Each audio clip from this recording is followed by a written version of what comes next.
Well, good evening, ladies and gentlemen. Welcome to Community Forum. My name is Ron Vecchia, and I hope we're all through with the snow. As of this morning, the day this is being taped, what's today, the 16th? Mm-hmm. The parking ban went off at exactly 7 o'clock this morning. We did, as everybody knows, break the snow record, so hopefully it's all behind us. St. Patrick's Day is tomorrow, and spring is around the corner. So today, on Community Forum, I'm very pleased to have members of the Tacelli family here and a good friend of Doc Tacelli that you folks probably remember. Doc passed away this past year, 2014. Doc passed away.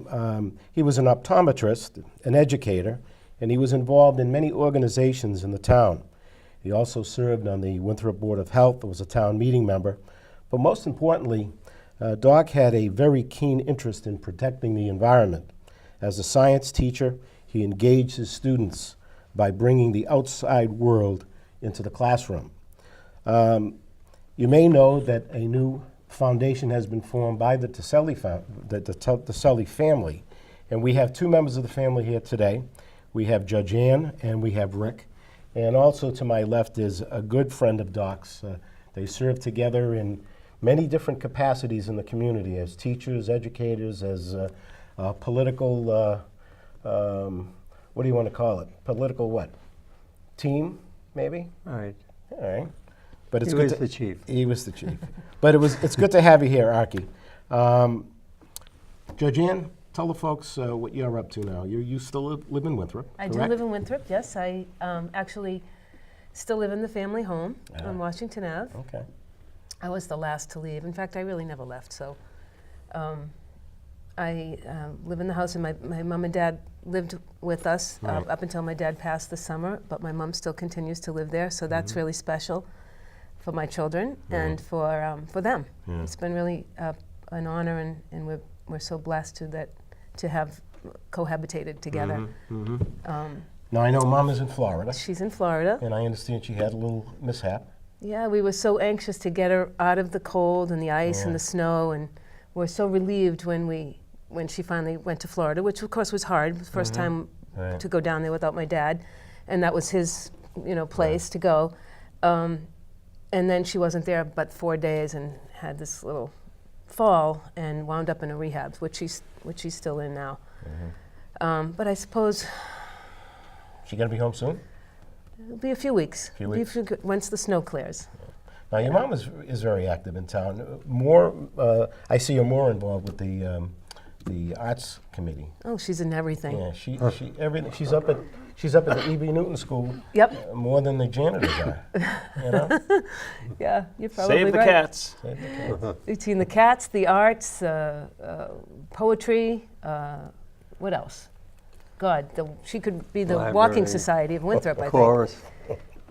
Commission for the Blind. Commission for the Blind, the Senior Center. Oh, she's not one to sit back. She gets right in there. Yeah, that's great. Rick, tell us what's happening in your life. Well, it's a busy life. I have a wonderful wife, Kimberly, and three beautiful children who live in. We live in Needham, so not too far away, about a half an hour. We get into Winthrop when we can. The kids love it in here, and my kids and George Ann's kids are about the same age, so we've had some great times. Some of the best times we've had as a family has been up at the family cottage, which my dad bought in the 70s up in Gilmanton, New Hampshire on Crystal Lake. And he built this huge fireplace, It's like a 10-foot fireplace, and he had this crazy eccentric guy build it out of these rocks that he stole from all these walls, and it's just an amazing thing. And So, he So it's still in the family, and everybody loves going up there. He collected from various places. So we enjoy that. But thanks for having us here, Ron. This is terrific. My pleasure. Now, you have two other Three. members of the family. Three, others. actually. You have Martine, right? Well, who's the second oldest, actually. Yep. And she's Okay. married to Tony, and they live in Brewster as well as Naples, Florida. Okay. All right. And there's Chris. Chris and Sandra, they live in California, Santa Barbara, California. Okay. We get to talk to him on conference calls. And who was the chicken that didn't want to go on the show? That was the eldest. It wasn't that she was a chicken. I just think she was deferring to the youngest. Oh, okay. All right. You're talking about Rochelle. All right. So that's the family. To my left again, Aki Cummings needs no introduction. He's an integral part of the community and a great friend to Doc. And what are you up to now? You're just relaxing, retiring? You know, you're still involved in many things in town, I know that. Yeah, backed off a bit. Yeah. But I stay active in issues that That are I feel important to you. strongly about. Right. You must be happy. We've got 2 new schools and we have an additional school that's being built, so you must be very happy about that. That is wonderful. Yeah, That was, that's great. it wasn't as hard to sell as the That's for sure. first 2. That's for sure. But I think that turned out to be probably the best investment this town Yeah, no doubt. will ever make. We got 2 new state-of-the-art schools for $31.2 million. Mm-hmm. And to the town, it was only between $10 and $11 million out of town money. Yep. The rest was Grants reimbursed. from the state. And that was wonderful. That's phenomenal. They were That's enjoying it, and just to walk in the school was a pleasure. And I congratulate the school building committee on the job they're doing. Yeah, they're doing a great job. You know, it's interesting too, not to get off this subject, but when you're talking about people getting involved like that, the school building committee, there's a lot of fresh new faces that you've never seen before, which is really good for the That's great. community. It's exciting, true. you know, it really is. A generation ago, it was Aki and my dad. Yeah, They were involved in everything. Exactly. Okay, let's talk about Dad. Let's talk about Doc. And you guys are going to have to, you know, what type of a dad was he? Well, by the time he got to us, being 4 and 5, he had probably mellowed out a little bit. And he was maybe a little more reflective. No, he was a great dad. He was silent and strong. You know, so he had a lot of, we learned a lot without necessarily always having to hear a lot of words from Dad. And it was the way you watched TV together, the way you just, you know, reflected on things, or the way you discussed what was happening in the news, that he always had these sort of very appropriate opinions on things, but only after he had heard everybody else's. You know, Right. he always let everybody say their piece. He was a great guy, and he loved the outdoors. I mean, that's why we started the RST Foundation, is Right. because for us and him, it was all about nature, and that included people. Well put. And he was funny. That I totally agree with. Totally agree with. And he just had the best delivery. I mean, nobody could deliver a line like he could. Yeah. In the driest, most, you know, subtle way, but boy, brilliant, really brilliant. And I think it's why I married a comedian. Is that right? I think, you know, you get attracted to men that are like your husband in some way, those Your father, qualities. maybe. I mean, your father. Yeah. And so, you know, he like Rick said, he just taught, he had this wisdom about him that was not overt, it was not in your face, he was not a guy that sought fanfare or, you know, he was just kind of a quiet teacher, and the lessons were really big. Mm-hmm. The lessons were big, and you sometimes didn't realize it at the moment, at the time, but they were, boy, chock full of stuff, good stuff. I know that, and I can see why Archie was so close to him, because as a student going through school, that's my first encounter with your dad was through school. As a student. As a student. And he was the kind of person that you'd want to approach. You know, there's a lot of teachers that you don't want to approach, but he just had this air about him that was like friendly and engaging, and he wanted to learn more about me and where you're going, what are you doing, and so forth. And I wasn't in any college course by any means, okay? And you can remember, I was in the lower division, so I wasn't this college thing. I was kind of a late bloomer, and so I was in the general courses and so forth, but you know, he treated everybody with respect, not just, you know, the ones that were going to Harvard or, you know, the kids that are going to go to a trade school or whatever. It didn't make any difference. And I was just looking, I forgot to bring the book because he signed my yearbook, and I should have brought it so you could see it. Oh, that's great. But it was ironic that I would go on to serve with him on the Board of Health many years later. And he was just One of the things I remember more, and you probably remember this, every year at town meeting, when he was on the Board of Health, we talked about recycling and about the garbage and the rubbish. They were talking about mixing it together and putting it in trash bags and putting Heresy. it, right? And every year you talk about him, let everybody speak their piece, right? And he would be the last one. Just before the vote was taken, he would be the last one, and he would go up to the podium. And he was so cool, he would stand behind the podium, and he would talk. Sometimes he'd take his glasses off, sometimes he wouldn't. And he would talk about garbage and rubbish. Remember every year? It was unbelievable. And people used to look forward to it. I know I used to look forward to it. But he's a great guy, really a great guy. There were classic Yep. He was a good story. meetings where you could take excerpts out, and he hit the point in such a way that it could sway the vote at the end. Yeah. And his timing was impeccable. I remember the day after his famous pig speech, when the idea was we're going to mix the garbage with the rubbish, and no, we should put it in the garbage pails, and this will feed the pigs, and the pigs will be good for the environment, and they'll produce. Right. And my baseball coach, who oddly enough was Terry Vasquez, came in and he was all abuzz. He said, "You should have seen the speech your father gave last night. Boy, was it around!" He got everybody voting that way. So he was quite an orator. But he treated everybody as a person. People weren't people; they weren't objects. Whether it was a gas station attendant or a lawyer or whatever walk of life you were, that didn't matter to Dad. It was you were a person, you had an opinion, and he wanted to hear it. He's a great listener. Not only orator, but a great listener. Yeah. And my mother used to say that he treated everyone a king or commoner, all the same. There you go. Mm-hmm. Exactly. So, this foundation, how did this all come about? Well, frankly, we as kids and our mom, we wanted to keep his name going. I mean, he clearly wasn't just another guy. He was a great man. And we knew that all along, and certainly, with the services and so forth, with the people that came and the things that they said, and he had such an impact on so many people. We said we need to keep his name going. And in the final years of his life, we talked a lot about, Dad, what do you want your legacy to be? And he'd say, he wasn't about fanfare. He wasn't about bring attention to me. So it was never a statue or, I want you to memorialize some accomplishment of mine. It was never that way. But we would talk about the environment, and we would talk about what could be done. He was interested in saving the natural world. And so after he passed, we sort of put what we thought were his desires and his persona again together with our desire to keep his name going. And this just became the obvious choice, a foundation in the name of the natural world and preserving it.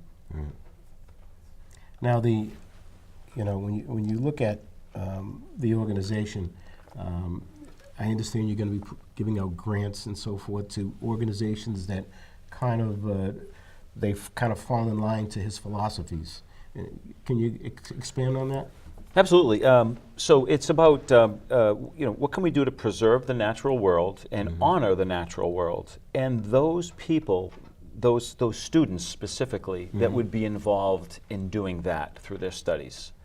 And so the So mission. you'll do like scholarships? So we'll do and some stuff? scholarships. We've already made a grant to the Belle Isle, Friends of Belle Isle, and that was our first distribution, Right. which was right at the first of the year, and we've been written up in the Belle Isle, Friends of Belle Isle, and that's a terrific thing. And in fact, the persona that has taken that we see Dad in is the birds of prey, specifically the eagles and the hawks. And as we know, there's recently been an eagle sighted in Belle Isle. In fact, the very day that we made that distribution, I think it was the first eagle sighting in Belle Isle, and Georgie got a picture of it and posted it on our I saw that. orchard. It was amazing. Facebook. And so that was him, right? That wasn't just a random picture.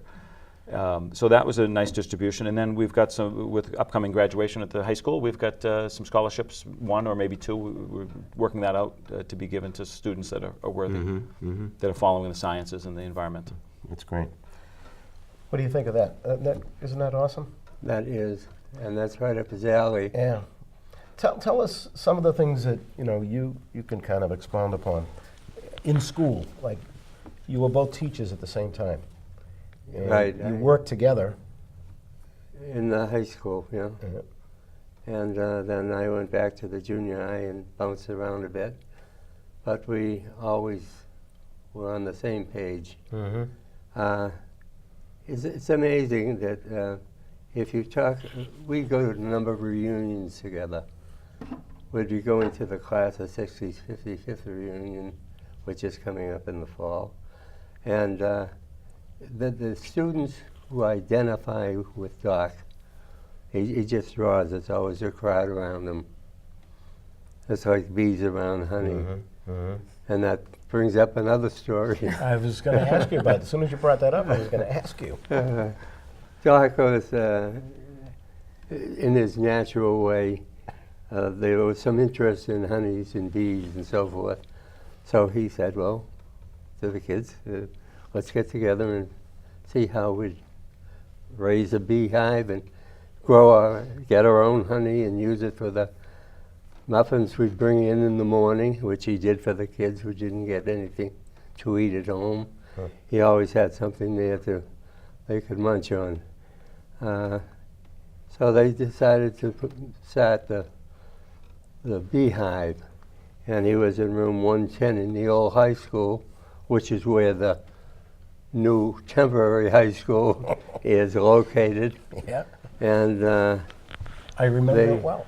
they took a section of windows out and encompassed it and went through the whole procedure that you need.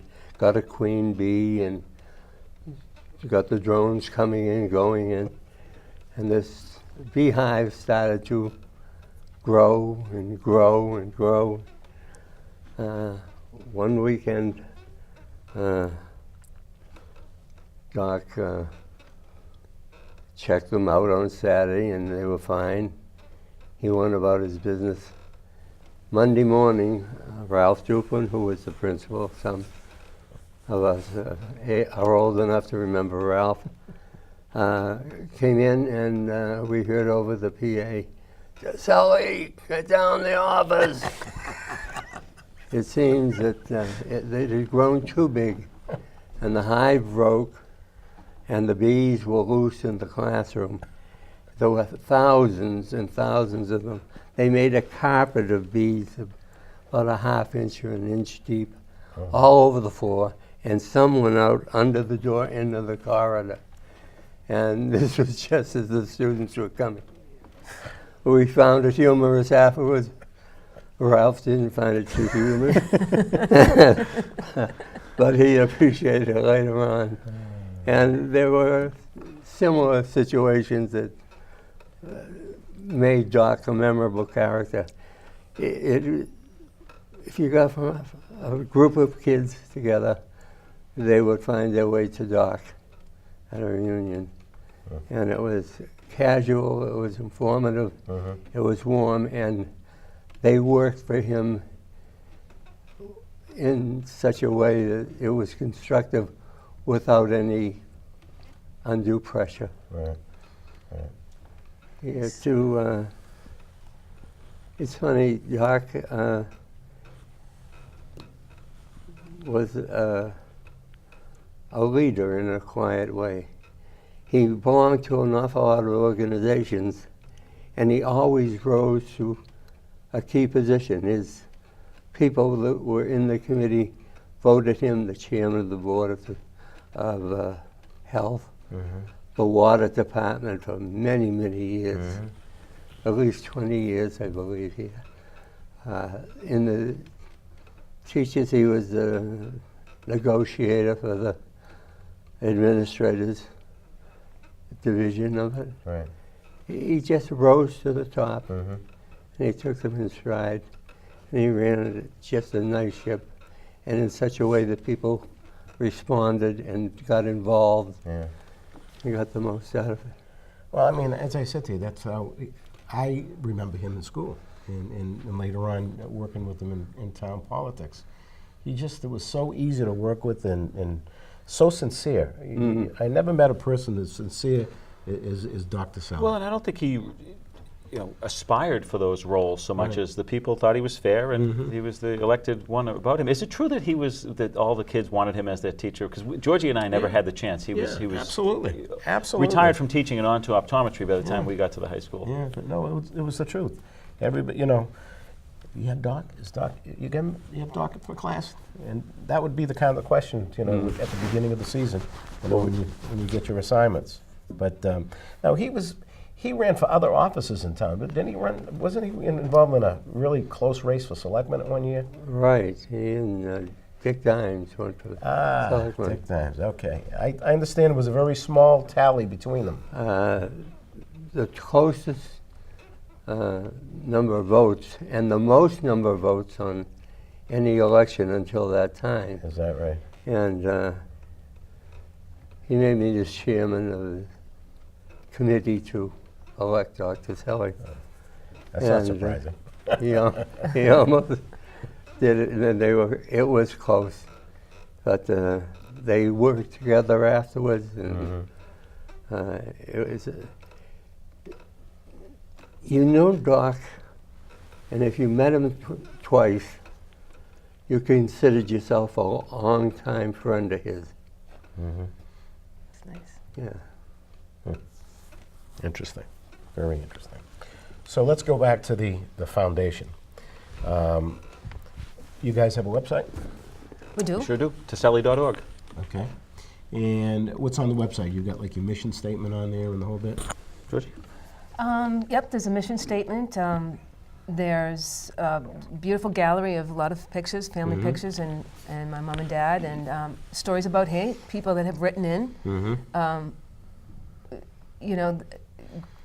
Growing up, I've always, anybody that would learn my name or I was introduced to would always identify me with my dad. Right. It seemed a common occurrence, and there was always stories. There were always great stories that somebody had to share with me about my father. Lots of them were, former students, and they all remembered him, as you know, as you were referencing earlier. So a lot of stories are on the website. People that we never knew that have come forth since he died, long-time old friends, lots and lots of stories. So they're kind of nice to read. Now, I know you're on Facebook. We have a Facebook page. Yeah, and more and more people are liking the page, which is good because you're getting the word out. That's important. So like it if you're on Facebook. It's the Dr. Richard Tacelli, that's what it says, the Dr. Richard S. Tacelli Foundation. You'll find it. Or if you hit any of our Facebooks, we'll link to that, of course. It's been a great education for me on using Facebook a little more often. We're going to get Archie a Facebook account pretty soon. You too. So all of the family members are members of the board? That's right, as is Archie, that's right. The five, Doc's wife, our mother, Patricia, and the 5 children, Michelle, Martine, Chris, Georgianne, and myself, and Archie are the board members. And then we have a team of advisors, which includes yourself, Paul Roy, Terry Vasquez, Barbara Bishop, Archie. Jerry Falbo. And Jerry Falbo, of course, yep. Very good. So it's being managed by Fidelity, is that correct? That's right. Fidelity Charitable Trust Foundation is apparently now the world's largest single aggregator of charitable work. And of course, there's very little in terms of administrative fees and all that stuff. So it's great. It's a great way to be able to manage the 501c3. Right. Okay. And so our distributions will be to other nonprofits.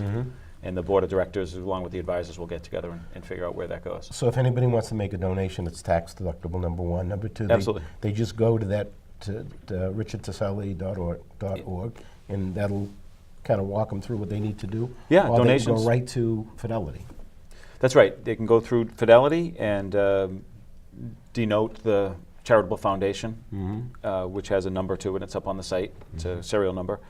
And then, or you can, if you go on the site, it'll tell you how to make it. You submit those right to Fidelity. And I want to thank all the people that have been generous. I mean, Dad was never about raising money. He wasn't a fundraiser. And so we're not out there trying to solicit funds. That's not the purpose of it. But certainly, for those that are interested in the same causes that the foundation is, we'd welcome those and put them to good use. Right. And we want to thank the people that have been so generous so far. Right. That sounds good. Yeah. Now, are you looking to run fundraisers? Is there any plans to do something like that? I know there were a couple of questions that came on the Facebook page about that. It'll be interesting. I think if we do, it'll be more in the spirit of let's have a gathering of this community of people that care about the RST Foundation, that loved Doc, and that care about the environment. If there's a community that evolves out of that, yeah, we should go have an event, and that event should be a fundraiser. And so we have a couple things in mind. Absolutely. But first, it's about forming the foundation and figuring out what the mission is and finding some worthy causes to give the first distributions to. The Friends of Belle Isle was the first one, and we're anxious for a couple of students to emerge for the scholarships coming up at this graduation. Now, is that going to be handled through the school? Yeah, George, you want to explain how they do it? We're working through it, but it will be through the school. Details not defined yet. Probably be 1 or 2 scholarships. Yeah. Probably go to a student that's involved or interested in environmental sciences of some kind. Criteria is not defined yet, but along those lines. And it will include telling a funny joke. That's actually probably a good idea. But could be anything from plants, animals, climate, that kind of environmental stuff, but also the whole recycling. And my dad was a great conservationist. He was he instilled with us a lot of green kind of minded thinking. He talked about recycling before it was even popular to talk about. That's right. And my mom was a big one on that too. And my mom too. They were children of the Depression and of the war, so they sort of built into their DNA at an early age probably was save everything. On top of that, Mom ran the kindergarten school, which Rochelle now has been running for the last couple of decades, which meant we saved every toilet paper roll and Cool Whip container and we cherry repurposed stem everything. and made Christmas ornaments out of it or whatever. And so, but they were big. And even to this day, I'll tell you, when I hear the water running loud, it bugs me. And I know that's from my dad. I think all of us. My kids think I'm crazy. No, it's almost a joke with my friends. Even if they're at my house or I'm at their house and somebody decides to do the dishes and the water's running. We'll throw it off. And so it's not only affected us children, it's a joke. We never let the faucet run. He didn't, we don't. And now our friends don't, and their friends. So, head of the water department. The water department. Now, you mentioned earlier, you said something about military. Now, your dad was in the military. He was in the Army? He was in the Army. He has an interesting story of how his boot camp, or his 3 boot camps that he went through to get into the Army. Because he had an optometry degree, but he went into boot camp as a soldier, and he ended up going through boot camp 3 times before they finally pulled him out and pulled him out of going to the front lines and put him into optometry. So he ended up spending the war years in Kansas City, Missouri, as an optometrist, but having gone through boot camp 3 times too. So he was fight ready. It was very interesting. But he finished there on an honorable discharge as a sergeant, and married my mom and moved back to the East Coast and had a family. Awesome. Archie, you got to have another story. You must have hundreds of them. Some you can't tell. Well, actually, you'd be surprised what you can talk about on local access. It was just it were good times. Yeah, Good teacher. friend. Yeah. I kind of remember them being buddies, even as a student, just watching them interact together. I can remember, and I do actually remember the principal. You mentioned that. I remember him. Well, Yeah, we were the last graduating class, of the high school, the old high school, 1965. We're having our 50th reunion this year. Wow. 50 years.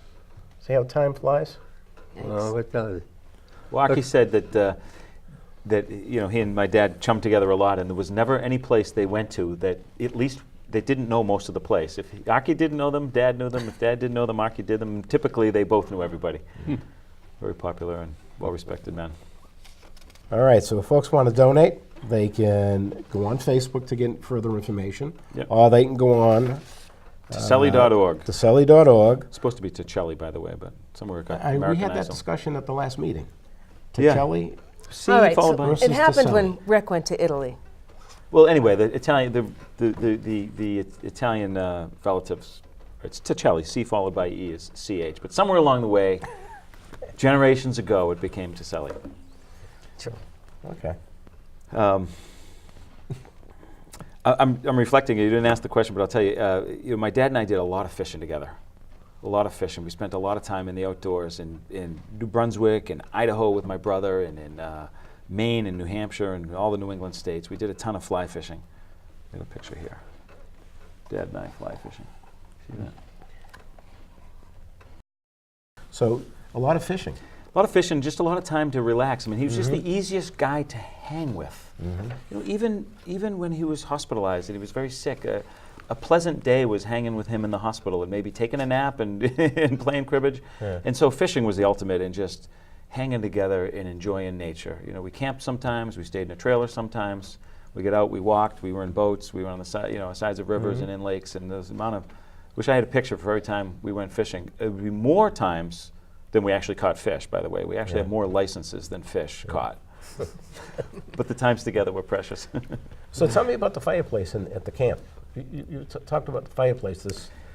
So he built this camp. His Uncle Johnny had a camp up in the Lakes region of New Hampshire, Crystal Lake, Gilmanton, and Alton. And so he was looking for a place in the early 70s, in 1970 exactly, and bought this place, I think it was for $11,000, a little cottage on a beautiful lake, Crystal Lake, with a bunch of frontage. And a few years later, he wanted a big fireplace, you know, and so he had built this 10-foot fireplace with a 4-foot hearth, and you know, 4 feet thick and massive by any. I mean, it's the fireplace of the lake, if not the entire surrounding region. It's magnificent, and it's got these big beams coming out of it. And it's just quite a tribute to him, and it'll be there forever. And the kids love it. We love it. We'll show a picture. We'll send in a picture, and you can. There's one on the Facebook page, I think. And my grandkids learned rock climbing on it. I didn't know that. Yeah, and they put the ropes on and ran them up the chimney. You're the guys that did that. Yeah, we saw some footmarks. And he had this eccentric guy, Freddie Britton, who wore this buckskin outfit from head to toe with a Daniel Boone cap and everything. When he finally finished it and wood burned into the mantle, the final touches on it, he wore all that buckskin, and he was. Wish we had a picture of that too, but you know, that was kind of Dad. Dad sought out the most eccentric guy that could build the best fireplaces in New Hampshire, and found the guy, and he spent the whole summer doing it.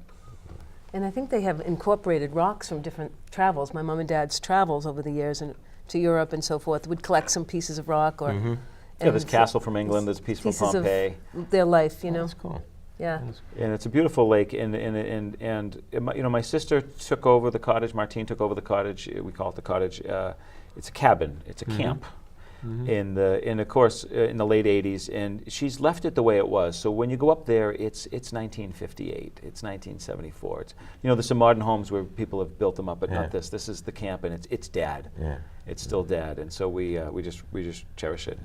Aki spent a lot of time up there. Squirrel got in there, ran around the walls and knocked everything off the walls. And invariably, when we got up there in the initial years, a pipe would have broken. And we had to go get under the house and patch the pipes. But he's special. He loved a good rip, snort, and fire, didn't he? That's what he used to say. Let's get a good rip, snort, and fire going. Rip, snort, and fire. Yep, and he was the short order cook if ever there was one. Nobody better on the grill. I was just going to ask you about cooking. He must have loved cooking. Yeah, he was short order type of cook. You know, burgers, eggs and bacon. Where, you know, he was a breakfast guy, and you know, that's the memory. Is, you know, he would do the bacon and eggs, and you could smell those going. And he loved that kind of stuff. We had guys' weekends up there. In fact, we have a guys' weekend up there every fall. And Dad's made it up until the last couple of years and cooked that breakfast for us. And we get all the work done. Yeah. And it's amazing the appetite you have up there, and the open space and that you don't mind working. We love working up there. You know, Dad, we always built the deck and built the roof, and of course now I contract everything at my house. But up there, you do it. You fell the trees and. No, not quite that. Well, I'm sure a lot of people that are watching this, you know, knew your dad. There's probably many that don't know your dad. So I guess, how would you leave it with them now as to why, if they were interested in contributing to the foundation, how would you just summarize your dad? In the final week back in last August, he looked at me and he said, I don't have any regrets. And he didn't start talking about his accomplishments. He said, we did a lot of good in this town, your mom and I. We helped a lot of people. That's what he was most proud of. Mm-hmm. And so this foundation is about helping people. Mm-hmm. It's not about a lot of fanfare and raising a lot of attention. It's just a way to help the things that he thought were important, which is the environment and people interested in saving it. Exactly. That's it. And I think when you look really at the crux of everything, we're also connected. We're all energetically connected, and he saw that, and he demonstrated that, and he gave a lot. He helped a lot of people, and those stories have always come to us, and stories that we're still continuing to hear. That he would never let any, made a big deal about it, but you would hear these stories that came up, and strangers and friends. Well, how many people he helped that we'll never know about? We'll never know, but so part of this is his legacy is to carry on that whole idea of what he was all about. He gave back. We're trying to carry it on and to give back, and he was generous to a fault. And he was very quiet about it. That's right. That's we're hoping this foundation has that culture, that persona, if you will, too. We can be quiet, but we'd love to do some things that are relevant, important. Keep his name going and keep that spirit alive for giving. And certainly for Dad, but I mean, by virtue of him being our father, and by virtue of the influences he had on us because of his beliefs and his love for the environment and animals and the climate, the global stuff and the big picture stuff that we all learned about growing up, not knowing really that you were even being taught these things, are ingrained in us. And I'm very passionate about his beliefs on a cellular level, really.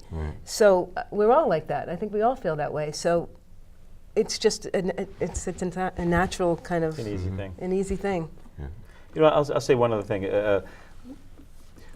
Watching TV with my dad was a pleasure. Now I know a lot of kids, you can zone out on the sitcoms. And it was never that way. With my dad, it was always a show. It was always interactive watching TV with him, which is weird, right? Because it's kind of sit back and veg out. It wasn't that way.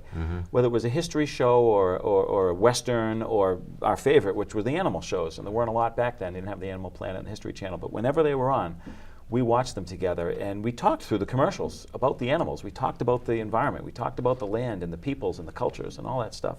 And it was very educational and interactive, and for what that's worth. Great. I'd like to keep That's that great. Keep that alive. Well, you said it a lot, and a lot of good things to say about Doc Tacelli. The Tacelli Foundation, again, is available for you folks to go on their website. Once again, it's Tacelli or Tacelli.org, or if you want to go right, if you want to go right to the Fidelity Charitable.org. You could actually get information about there as well. They also have a Facebook page that you can get more information. You might want to like it. Go on there and like the page, and you get more information about the Tacelli Foundation. Doc was, truly a treasure for the town of Winthrop, and we miss him. But his memory will be a lasting treasure to the town through the Tacelli Foundation and through the grants that you give to organizations and young boys and girls that do good or want to go on to something that's related to the fields that your dad was involved with. So it's really great. But thanks for you guys for being on the show. Thank you, Ron. Thanks for having us, Ron. It was a real pleasure. Yeah, and thanks for being here, Rocky. Always a enjoyed pleasure. being here.